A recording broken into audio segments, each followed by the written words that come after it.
Hello, everybody. Welcome to another episode of Strangers and Exiles podcast. I'm your host, Daniel Toyarek. That's my co-host, Daniel Toyarek Sr. You want to tell them what we got here? Yeah, we have a little device now that we could play sounds through. Ooh, nice. Yeah, we have a bunch of random ones that I'm sure you'll be hearing most of them throughout the course of this podcast. Yeah. Depending on how the mood is, we'll see what we play. You know? Yeah. But I'll be honest with you, the producer is very happy about this, so she wants everybody to.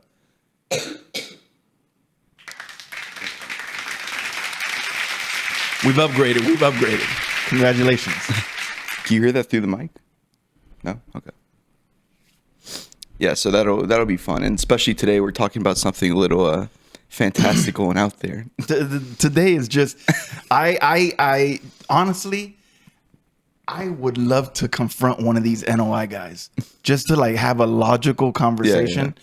Everything that you're going to hear today is what they believe. By the way, I do want to preface before we get into it. I actually read the Message to the Black Man, the book that Elijah Muhammad wrote in 1965. It's a 200-page book. I'm at page 175. So okay. I've read most of it. Everything that we're going to talk about today is in that book. Just so you know, this is not like, oh, Danny and Junior are making this stuff up. However, one thing I did notice, and I told this to your mother, is these pages that we've been reading from, they kind of don't do the original message justice. Because if you read that book, he doesn't just say white folk. He calls us devils. Theoretically, you and I don't fall into this camp because we would be considered brown. He says anybody that is black, brown, yellow, or red, they are okay. It is only the white man, like the white, the European white man. But throughout the whole book, it's just the way that he denigrates white people. And it's basically, once again, it's reverse racism. Yeah. It is exactly everything that was done to them by the quote unquote devil, the white man. They just flipped it around. They're like, oh, you know what? Now we're going to have power. And of course, as we go through what we're going to talk about tonight, you'll get a better understanding as to why these people believe in what they believe in, even though we consider it like way out there. But for them, this is what they truly believe to be real. So. So this first aspect, last week we kind of went through their theology, talking about how God is a man. Original God was a black man spending 6 million years choosing his skin color, happened to be black. All right, the producer says that Junior is really low on the talk on his microphone. Hey, what's going on? What's cracking? Yabba dabba doo. Is it I'm speaking on a normal pitch right now. I'm not speaking loud. I'm not speaking low. I'm speaking the way you would speak. Well, this first section, we went through their theology and we saw all of that. And then now we're going to talk about Shabazz. Shabazz. Hold on, we're having technical difficulties.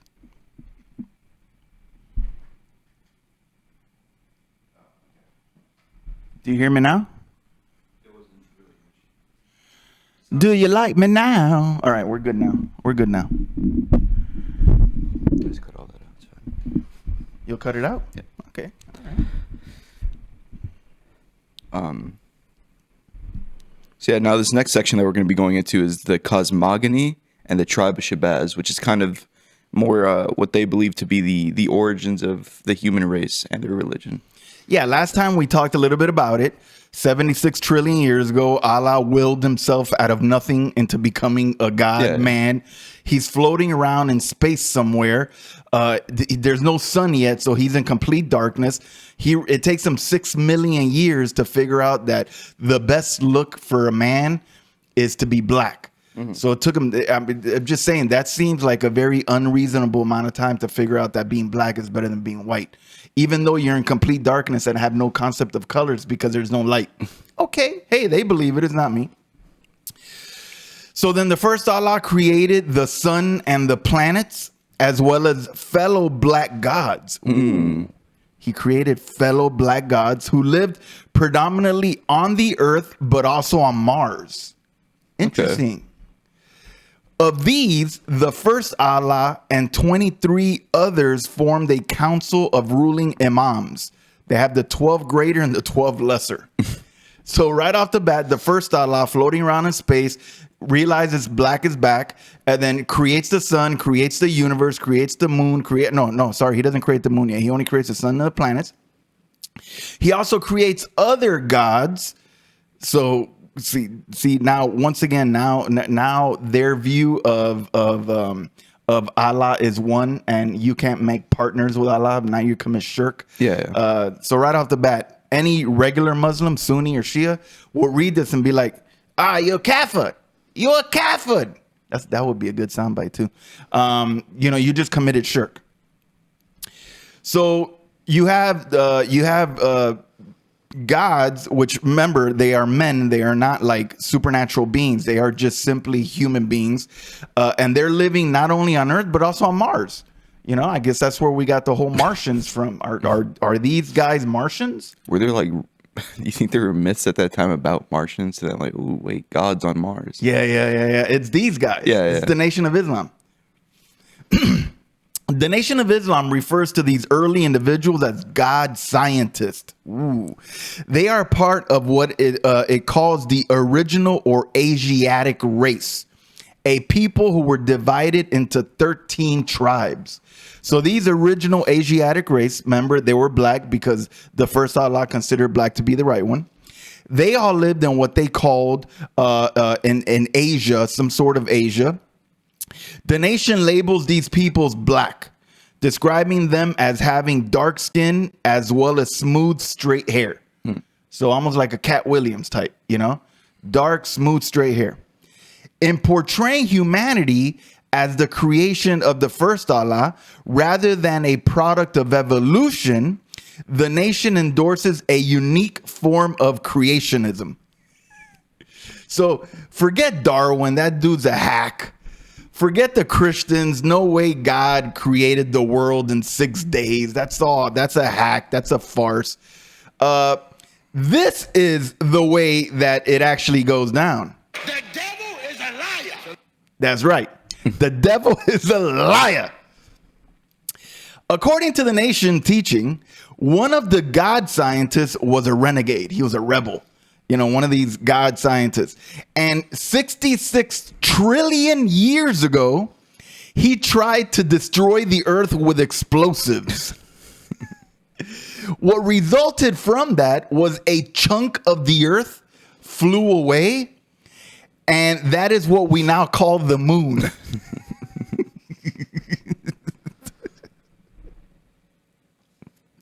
So 66 trillion years ago, this black scientist, he decides to destroy the earth. A chunk of it flows out, and that is what we now call the moon.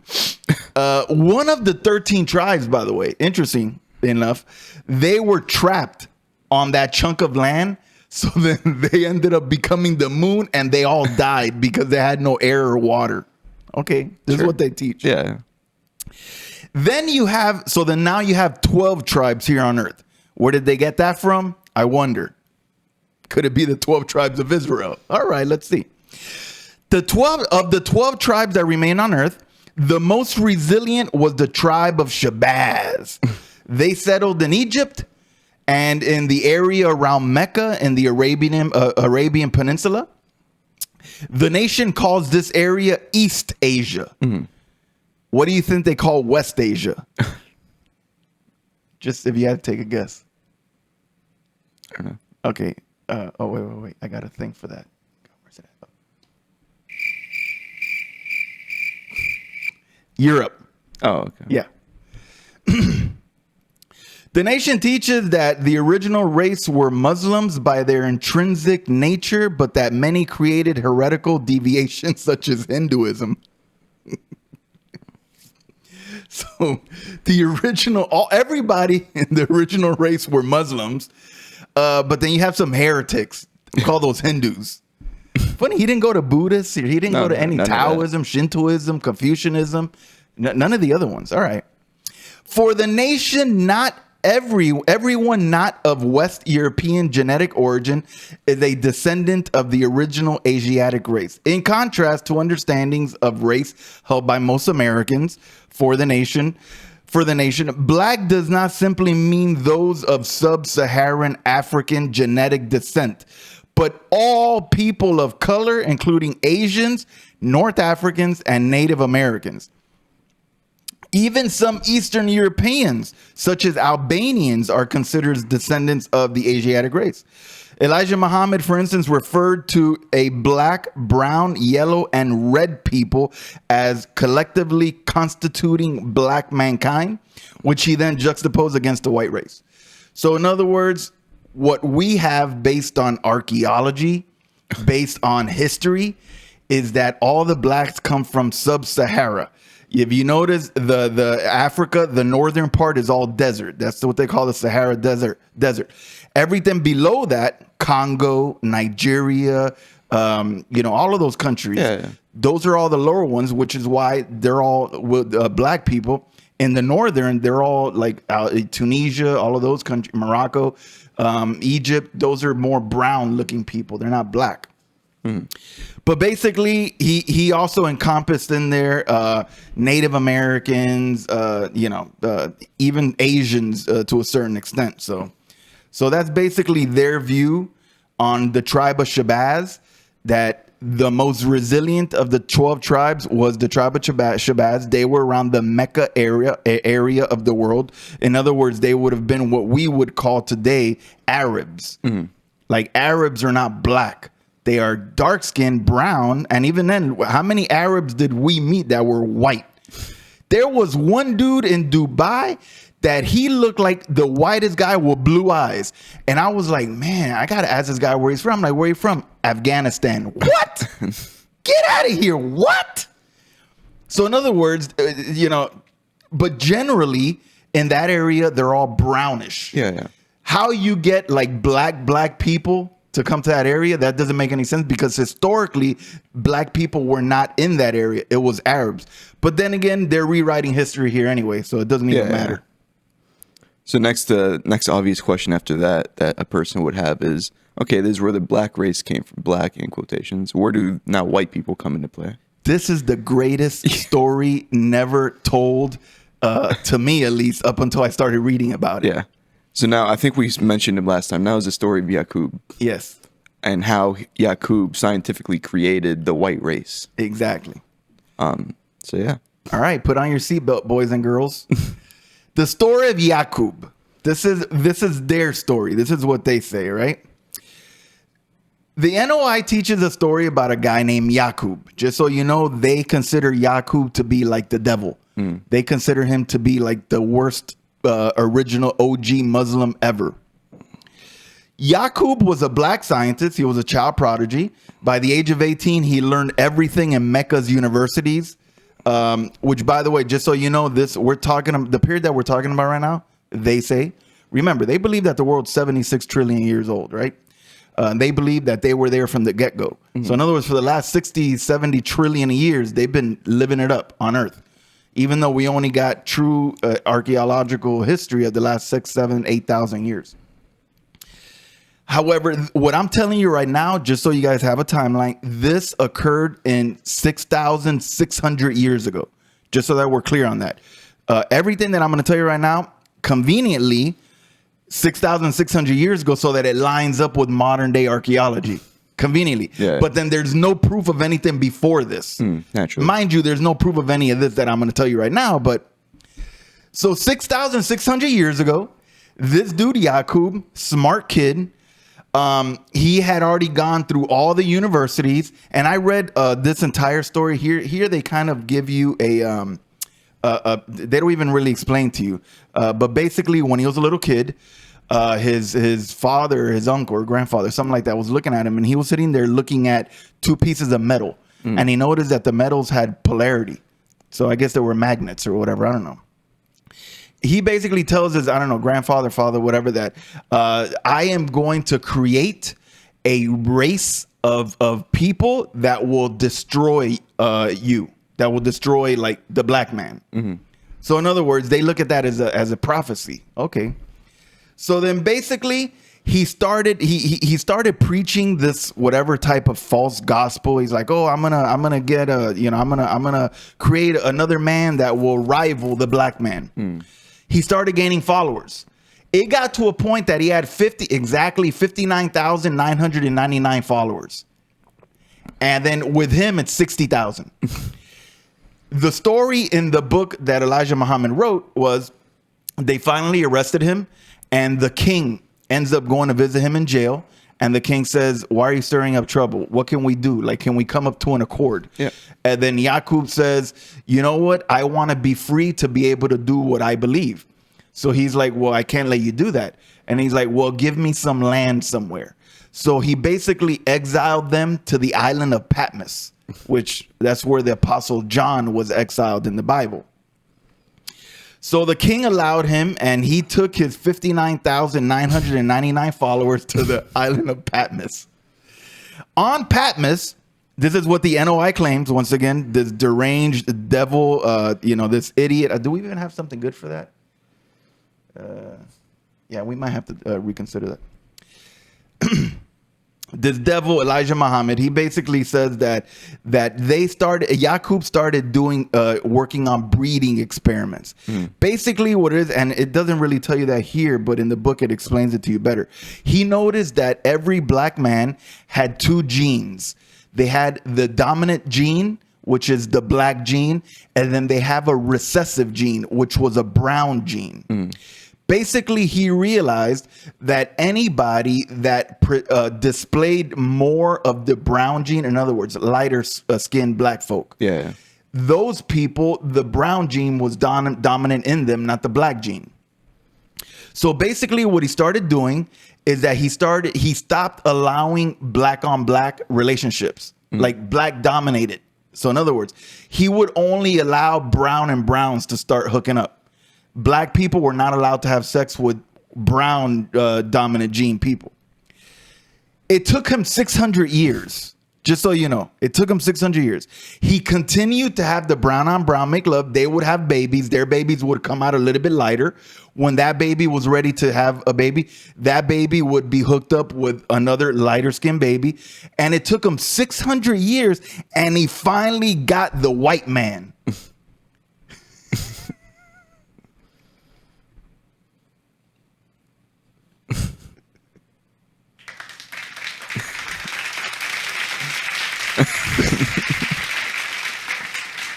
Congratulations, idiot. So it took him 600 years. That is how the white man was created, just so you know. Good job. I like that one. Yeah. Now you ask me, what happened to the kids that came out and they didn't start turning lighter? He would feed them to wild animals. In other words, if they were too dark, he would feed them to wild animals or have their bodies incinerated. So, of course, after several centuries, 600 years, Yaqub finally created a blonde, light-skinned people, the white race. So, in other words, what he had told his grandfather or whatever before when he was a little kid, he finally achieved that, and having created through this have sex with lighter skinned people. Lighter skin took him 600 years, but he finally got the white race created. This entailed breeding new children with those who were too dark, killed at birth. Oh, no, I'm sorry. I already read that. The nation maintains that most white people are unaware of their true origins. We blind. We don't know.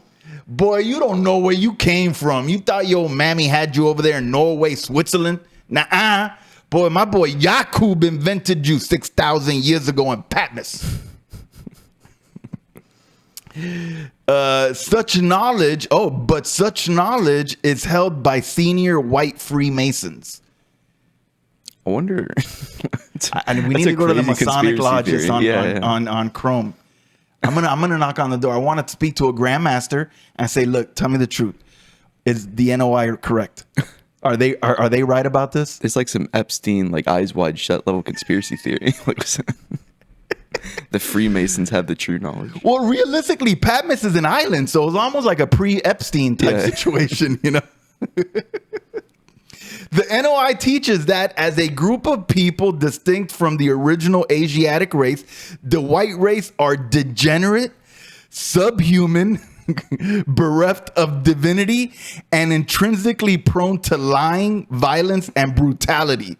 Elijah Muhammad repeatedly refers to whites as the devil. Literally, all throughout that book, it's the whites are the devil. Before I read this next section, go to Genesis chapter 1. I need to tell you how Elijah Muhammad interprets Genesis. You're going to like this. I think it's verse 26. Like, let us make man in our image. Yeah. Go ahead, read it. Then God said, let us make man in our image, according to our likeness, and let them rule over the fish of the sea, and over the birds of the sky, and over the cattle, and over all the earth, and over every creeping thing that creeps on the earth. All right. Do you know how Elijah Muhammad interprets that verse? All right. Remember, blacks were here from before. Now we're talking about the white race. Yeah. He interprets the let us as being Yaqub and the other 59,999 people. Okay. They apparently, the first guy that they created was black. And then the first woman they created was black. That is Adam and Eve. Adam and Eve are black. So then when they first got to Patmos, that was their mission statement. Literally, that was their mission statement. Let us make man in our image. So he created. Now, go to Genesis chapter 3. Who do we call the serpent? Who is that? The Satan, the devil. Okay. Yeah. Do you know who they think the devil is? The white man. The white man. Yeah. A white man that Yaqub created deceived black Adam and black Eve in the garden. That is their interpretation of Genesis chapter 3. Let me give you some history. How they interpret the rest of the 6,000 years. In the book, Elijah Muhammad tells us that those first 2,000 years, the white men were living in caves. And they had no ability really to talk, that they were just a barbaric people. He calls them the cavemen. So the people that we know as cavemen, that are like, he even writes in the book that they would hit each other with clubs. So the first 2,000 years of the white man's existence, they live in caves. They're cavemen. They hit each other with clubs. They have no ability to be able to learn. They're just like ignorant people. They're ignoramuses. But it wasn't up until God, apparently Allah, the one at the time, had mercy upon these people that he sent a prophet to them, Moses. Moses goes, and then he starts to tell them about the message of Allah and about Islam.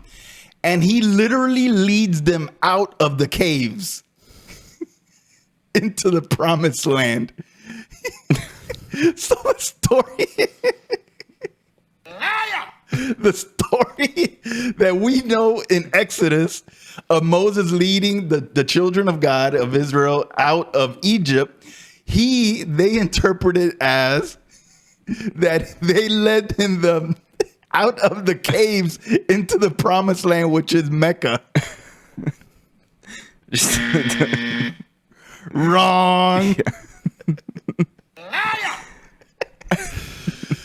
Oh man, I'm telling you, when I was reading that book, I was laughing so hard. All right, so what happens next? So now these white people are now living in the quote unquote promised land in the Asiatic, whatever, East Asia, whatever they call it. And then now they're getting along, they're being taught, they're starting to become fairly civilized people. Jesus then comes, and Jesus then continues to prophesy and preach to them and give them all that. For some reason, he does believe that Jesus died on the cross. because he does mention it several times. So Jesus offers the hope of salvation from Allah. He dies on the cross, and then they believe whatever. So we're good up until there. It isn't until after this period where the white man starts to rebel against the people in charge, the black man. They start to rebel. They start to take over countries. Jesus was black, by the way, just so you know. Moses was black. David was black. Jesus was black. Sure. They're all black. There's no whites. Naturally. The whites are the Yaqub, the devil. It was after this period that now that you had the Romans destroy Israel, and now you have the Romans, they consider the Romans as being like the biggest devils of all. The Romans, and then afterwards the Spaniards. They really don't like the Spaniards because of the slave trade. The white people take over. And what was considered worldwide Islam. Remember, up until here, Jesus was Islam. He was a prophet of Allah. The white man deceives the world and creates the religion of Christianity. That did not exist up until after. Of course, in the debates, they quote early church fathers. They were all deceived. It was the Bible was tampered with, and then of course that's why they call Christianity the white man's religion. Yeah. It is the greatest deception of all. All black people have been systematically deceived over the last 2,000 years, and it is time that we reclaim our position in the world as world leaders. Number one, authoritarian world leaders. Number two, we reclaim the right religion, which is Islam. Now, how do they view Muhammad? They like Muhammad. Muhammad was another prophet sent from Allah. He went and he conquered many nations. He fought back against the white man, the devils, and he was be able to conquer many of these devils all throughout the world. And then we have, now we have Elijah Muhammad and Fard Muhammad. They believe that Fard Muhammad is the last incarnation of Allah, and Elijah Muhammad is his prophet. Now, what does Elijah Muhammad think about Islam, the mainstream Islam? He believes that they're all false. That if they don't believe in Fard Muhammad being the last manifestation of Allah, and in his messenger, which is Elijah Muhammad, you are cast out of all. You're damned, basically. But then again, does it matter? They don't have a concept of heaven anyway. Yeah. So at the end of the day, okay, if I say, I don't believe in you, you're fake, you're a false prophet. According to you, there's no heaven or hell. So does it matter? Yeah, it doesn't matter. Like what's even in that, it's so dumb, you know, but all right. According to the nation, Yaqub's new white race sowed discord among black people and thus were exiled to live in the caves of West Asia, meaning Europe. In this narrative, it was in Europe that the white race engaged in bestiality. Their attempts to restore their blackness. Oh, that's right. That's what it was. While they were in the caves, they realized that they wanted to return to their blackness. Because remember, they were originally black. They were just watered down versions of black. They wanted to return to their blackness, so they started engaging in bestiality and other functions. And then this is what Elijah Muhammad said, just so you guys know. He says, this is what the result of them wanting to get back to black was the creation of apes and monkeys. So when you go to the Metro Zoo and you see the monkeys there, it is the white man in this time period trying to go back to being black. And then this was the result. Completely believable. Yeah, naturally. I mean, right? Yeah. I think it could be true.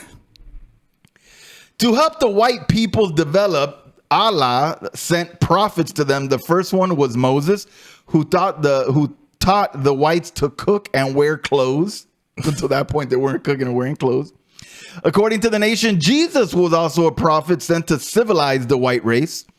The group rejects the Christian belief that Jesus was a unique manifestation of God that he was the Messiah, was the product of a virgin birth, or was crucified and resurrected. Oh, so they don't believe that he was crucified. I guess in the book he mentions it, but he never really says anything against it, but he does mention it. So I just assumed that maybe they did. So in other words, they're just like mainstream Islam. They don't believe that he was the Messiah, the virgin birth, the crucified, resurrected. Well, actually, mainstream Islam does believe in the virgin birth. The devil is a liar. That's right. So that's Yaqub in a nutshell. Yeah. Just fantastical, weird, crazy science experiment 6,000 years ago. This is how the white man came to be. The white man is a devil. They're cavemen, and Moses led them out of the caves to the promised land, which is Mecca. And then eventually the white man took over.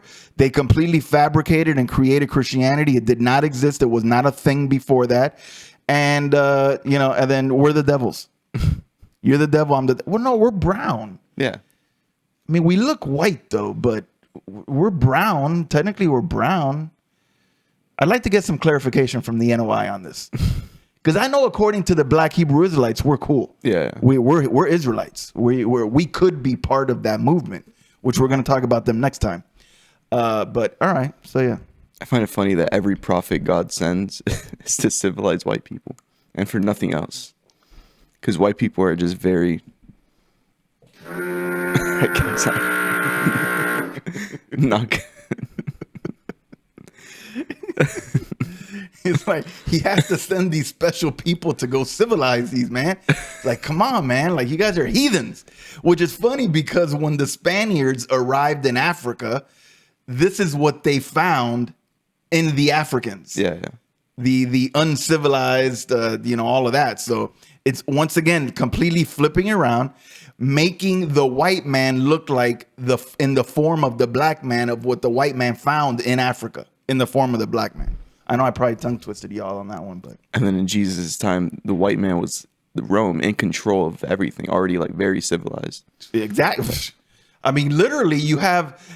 How do they account for Alexander the Great? Yeah. How do they account for Babylon? You know, I mean, those were brown people. The Persians were brown. Those are the people in Iran. When you go into their history book, how do they account for like the world movements, the Greeks, the Romans? In the time of Jesus, Rome was the world empire, completely civilized. Even though they were hedonistic, but they were completely civilized. So yeah, it just doesn't line up historically. But then again, nothing about these people lines up anywhere. Not at all. The next part of this is now is white rule and the anti-Semitic conspiracism.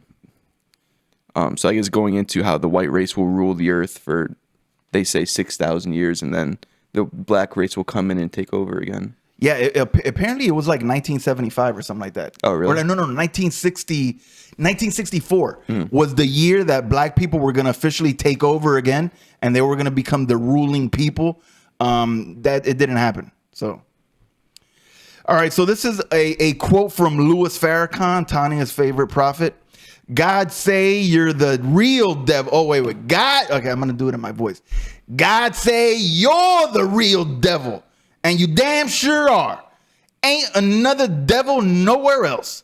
Ain't no use you get mad with me, white people. You are the devil. The only hellraiser on the earth. I'm not saying that you are responsible because you are made devil. But I'm not going to make a mistake in thinking that you can be made better through love.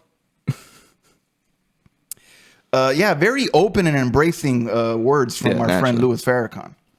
The NOI teaches that the ruling Allah permitted the white race to rule Earth for 6,000 years. A period that ended in 1914. It maintains that the ruling Allahs allowed this so that black people would discover humanity's inner potential for evil and learn how to defeat it, thus enabling them to realize their inner divine capacity. That makes no sense. During the era of white rule, the nation states, the whites enslaved the tribe of Shabazz, shipping many of them to the Americas. The NOI claims that most enslaved blacks forgot their true names, their Arabic names, and their Muslim identity. Instead, they embrace Christianity, which the nation labels the white man's religion. The nation claims that in their enslaved state, black people began engaging in sinful behavior. Yeah, because they weren't sinning before, such as fornication and drinking alcohol, something encouraged by whites. Whites encourage fornication. Yeah, I haven't seen that billboard. Yeah, okay. The group interprets many of the problem. Remember, he wrote this in 1965. That was the whole free love time, you know? Guess, yeah. Like all those white hippies running around, free love, you know? The group interprets many of the problems facing African Americans in this framework. Farrakhan, for instance, claimed that the white establishment encouraged a black gang culture to provide an excuse for the police killing of black youths. Once again, I mean, look, I'm not saying that most of this stuff is wrong. Yeah. I'm just saying a lot of it is very conspiracy theory-ish, you know? Like, for instance, the white people encourage black gang culture. They're like, yeah. Okay, let's let them create gangs, the Crips and the Bloods, in order so that we can go in and arrest and kill them. That's the easiest way to get rid of them, to exterminate them. That they flooded black majority areas with drugs and that they created AIDS to exterminate black people. So white people created AIDS to get rid of black people. Okay. The drugs one I actually kind of believe. The drug ones I do kind of Yeah. I do believe that they dropped crack in some of these neighborhoods and or at least they were a part of something. I mean, the CIA was delivering weed and stuff from Mexico back in the day Exactly. and Colombia. Yeah, and Nicaragua. In making this argument, the NOI equates the United States with the city of Babylon, which in the Bible is presented as a symbol of oppression. So because they say that the United States encouraged gang violence so that they could then obviously kill and suppress these young black kids, that they flooded the streets with drugs, that they literally created AIDS just to get rid of black people, which I don't understand that because everybody gets AIDS, you know? I mean, AIDS isn't for a particular race. Elijah Muhammad suggested that Orthodox Jews, by following the law set down by Moses, had raised themselves to a higher spiritual level than most white people. Subsequently, Farrakhan and his NOI have repeatedly been accused of anti-Semitism. Farrakhan promoted anti-Semitic tropes about a Jewish cabal controlling the U.S. government. Yeah, I've heard this before, all these theories. A Jewish cabal also controlling the banking systems, the universities, and the entertainment sector. Elsewhere, Farrakhan called Judaism a dirty religion and described, oh, you're going to love this, and described Adolf Hitler as a very great man. Wow. Man, we don't have a one for that one, but, you know. No, that one's... Yeah, just, how are you going to call this guy a great man? Other senior figures have also made anti-Semitic statements. The NOI representative Khalid Abdul Muhammad referred to the Jew-United Nations and Jew York City, United Nations, Jew York City. While NOI Health Minister Abdul Alim Muhammad accused Jewish doctors, oh, you're going to love this one. He accused Jewish doctors of injecting blacks with AIDS. Yeah, at your 6 months checkup, we're going to come and give you some vaccines, and it's actually going to be AIDS. The group has also espoused the claim that Jews were disproportionately responsible for the Atlantic slave trade. So you're telling me that the Spaniards that got all the slaves and took them to Cuba and Jamaica and Haiti and all that, and then from there they staged them there in Cuba, then brought them up here to America to different ports, Charleston, different ports. That was all run by the Jews. The Jews were actually in control of that, even though the Jews weren't even around back then. Like they were a race, but they weren't united. It wasn't until 1948. So. Once again, it's just silly. Yeah. It is dumb. I'm putting this on silent. My man Geno Jennings. Heretic, but I love the guy. So now is the last part of this, and the part I know you're gonna have the most fun with. No, there's 2 parts. Yeah, 'cause Ideally, after yeah. this, there's black nationalism. Oh, okay. Yeah. Okay, but this is going to be the most fun. Yeah. Is now their eschatology, and specifically what they call the mother plane. Okay. Essentially how they believe what we look as like revelations and the next coming of Jesus, how they believe that the black race is going to be saved.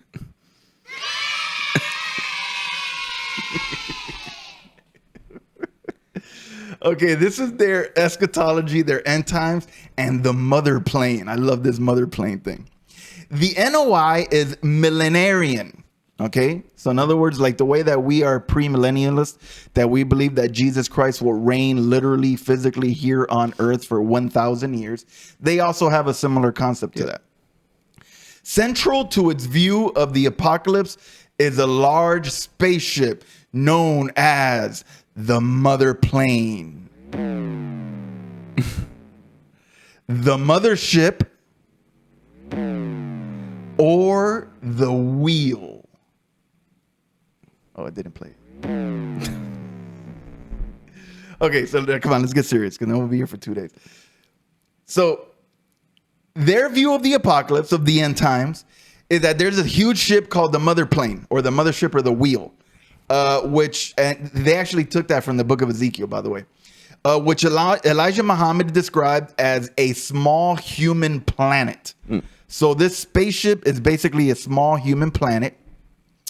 The nation teaches that this vessel is the Merkabah that appears in the book of Ezekiel chapter 1. Verse 4 through 28. I read that, had nothing to do with this, but okay, once again, their interpretation is whack. They say that Fard Muhammad, the last version of Allah, remember he disappeared in 1934, and many of his scientists live aboard the mother plane. So Fard Muhammad, the last Allah, and then of course Elijah Muhammad being his messenger, he disappeared in 1934. Nobody knows where he went. He's actually aboard the mother plane right now. Farrakhan has claimed that Elijah Muhammad never died, but is a resident aboard the ship. So not only is Fard Muhammad on the ship, Elijah Muhammad, the messenger, never actually died, and he's on the ship as well. The nation teaches that there are also smaller vessels, which they call baby planes, docked inside the mother plane and which travel to Earth. So in other words, there is this wheel or mother plane out there somewhere, and within the wheel or the mother plane, there are smaller planes that those are the ones that actually come in to and from Earth. Like they actively come to Earth. NOI members have repeatedly claimed that this apocalypse is imminent. In the early 19th, in other words, just like the way that we say Jesus is coming, you know, the rapture, they preach the same thing, only it's with this stuff. In the early 60s, Elijah Muhammad was predicting that it would occur in 1965 or 1966. Okay.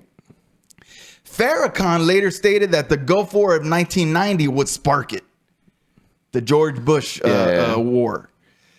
While Tainetta Muhammad thought it would occur in 2001, World Trade Center. Ooh, which was it? The one that you played?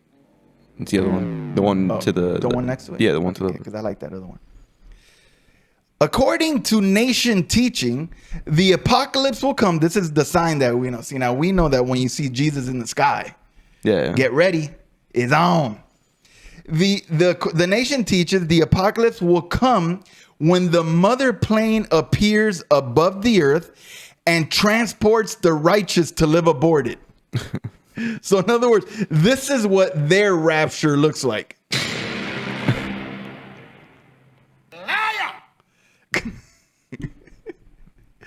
It will then use the baby planes to bury bombs beneath the Earth's surface. The devil is a liar. Which on detonation will wipe out the old white dominated order. Ooh. So in other words, the mother plane will arrive. It will rapture all of the black NOI members into the plane so they get be face to face with Fard Muhammad and with Elijah Muhammad. Then the baby planes are going to be dispatched. It almost reminds me of like Independence Day, the movie. Yeah. Like the mothership and then all the little planes coming out of it.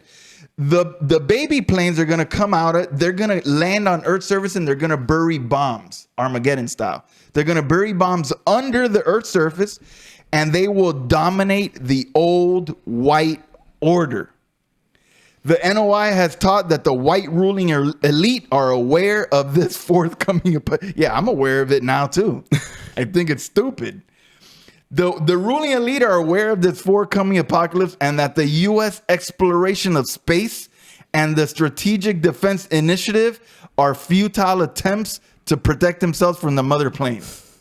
Man, we being lied to.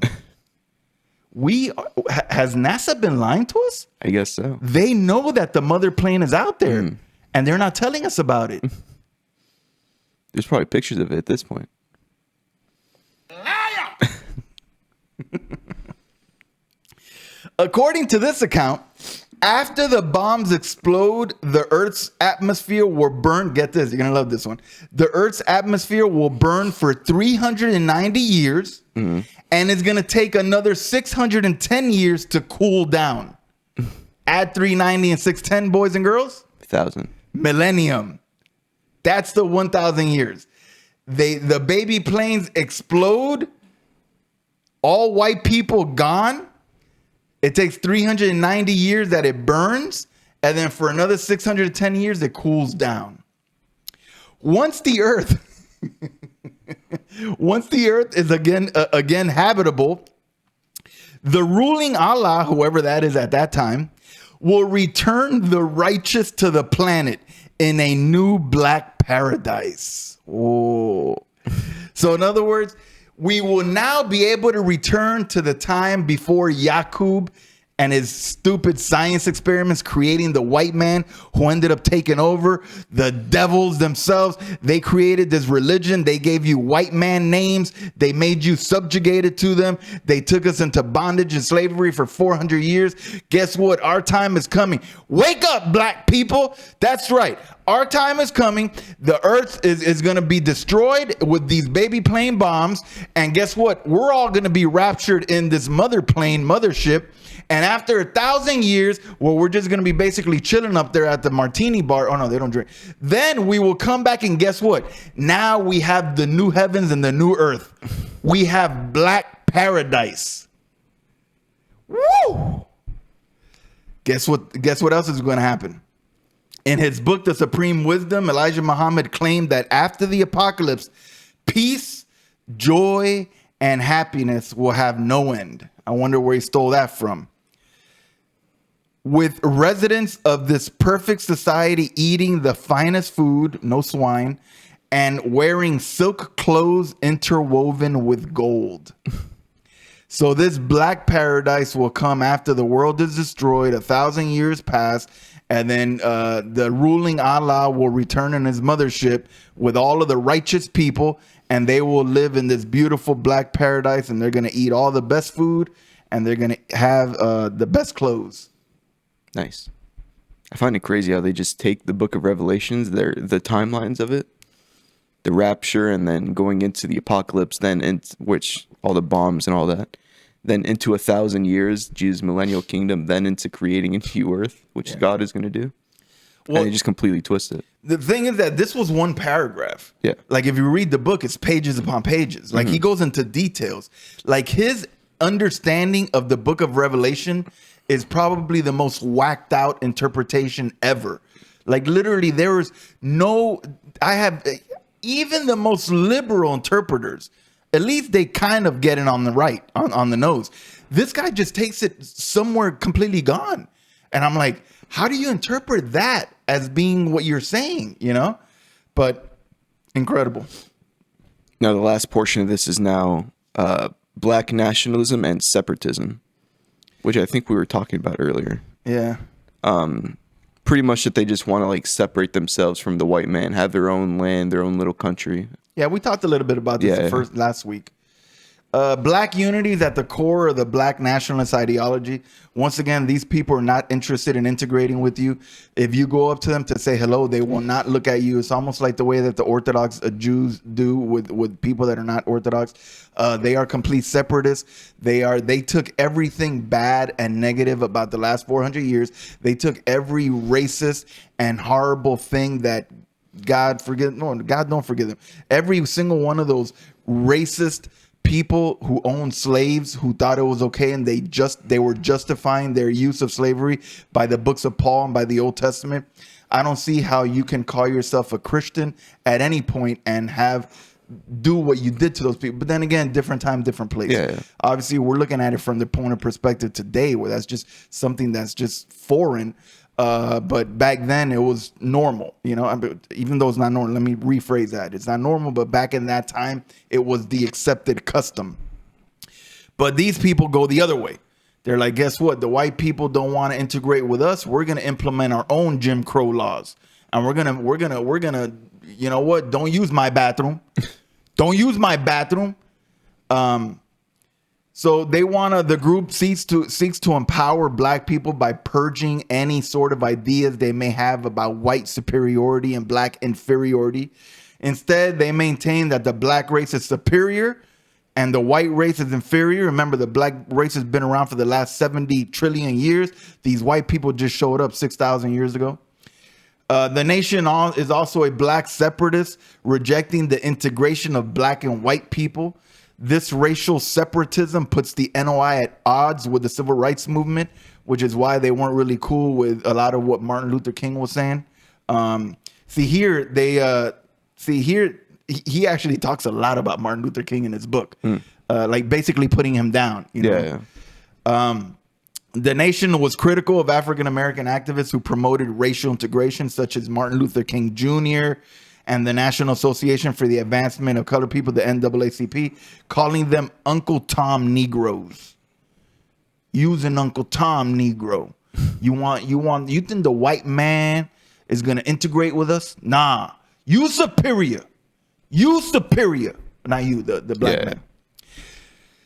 Elijah Muhammad once said, "We want our people in America whose parents or grandparents are descendants from slaves to be allowed to establish a separate state or territory of their own, either on this continent or elsewhere. We believe that our former slave masters are obligated to provide such land and that the area must be fertile and minerally rich." We read that last time. And to end rejecting Pan-Africanism, the NOI focuses on African Americans rather than emphasizing the link between Africa and the diaspora. So in other words, they don't really want to get down with Ethiopia. Like we don't need to go and have some crusades or campaigns over there. Yeah. We're good here. Like they focus on the American black. Elijah Muhammad stated that whereas the black man in Africa is our brother, our central responsibility is with the black man here in the wilderness of North America. The NOI's origin myths present Mecca, not Africa. That's another thing. Their origin is Mecca, is not in Africa. So even then, and they have some explanations about how they got to Africa, that there was the famine in the land, there were droughts in the desert. So then they ended up going to Africa and they found that the lands were more fertile. And then subsequently, then the slave trade occurred. In its writings, portrays Africa itself as the least desirable of the original Asiatic lands. So in other words, in the writings, they say that Africa is the worst land to live in. Yeah. However, they assimilate themselves with the Africans that were taken in the slave trade. So once again, a little bit of a weirdness, Yeah, but it just doesn't make sense. None of this makes sense. And you know what? I'm happy that we brought this and we were able to talk a little bit about it, but it's just at the end of the day, it's ridiculous. Yeah. So Especially just the narrative they come up with in these books that they wrote just doesn't make any sense. I mean, you had to he had to line up with what science says. Science says that the world is 70 trillion years old. But then he says that they were the first humans, and it wasn't up until this Yakub that created the white man 6,000 years ago. Which once again, now that would fall into the biblical. See, that's how he can explain Genesis. Yeah. He says that was Yakub. Yakub created the first people, Adam and Eve, and they were black and they were good. But then after he started creating the white man, and then the white man in Genesis chapter 3. People in the Bible call him a serpent. What's wrong with these people? They obviously changed that later. It was the white man. The white man deceived Adam and Eve, black people, and then they ended up subsequently falling. And then that's when Allah decided to keep them all in Europe. So Just stupid. it's just stupid. It's just it doesn't dumb. make It's any stupid. sense. Yeah, do a thing. The devil is a liar. I'm telling you. Yeah. Just hearing, look, honestly, there's a lot about this story that's sad, and we sympathize, and the slave trade was bad and messed up, but ultimately you have to reject the falsity and come to the truth. Yeah. The Lord Jesus Christ is your savior. He will always be there for you, black, white, yellow, green, brown, any color, and he died for you on the cross. So We need an amen one. No, we need several. Well, now that you know that you can add more of them. No, we need to hook this up. And did you get that message that I sent you Yeah, I yesterday? saw it. Man, there's some good ones there too. Some movie quotes I think that are good. Okay. I mean, all this stuff. No, you have what 5:14. Yeah. Well, I guess 13. Well, we don't need these, I guess. I don't need any of this. Like our uses are very basic for this See, thing. you got so. on this first page is 14, and then this next page will be 13, and then the last page is 13 as well. So Yeah. so you could So we'll look at it. That's a good amount. Sorry, we're just talking about the new device. Yeah. All right. How long did we run for? 56. Oh, that's not bad. Yeah. Oh, just.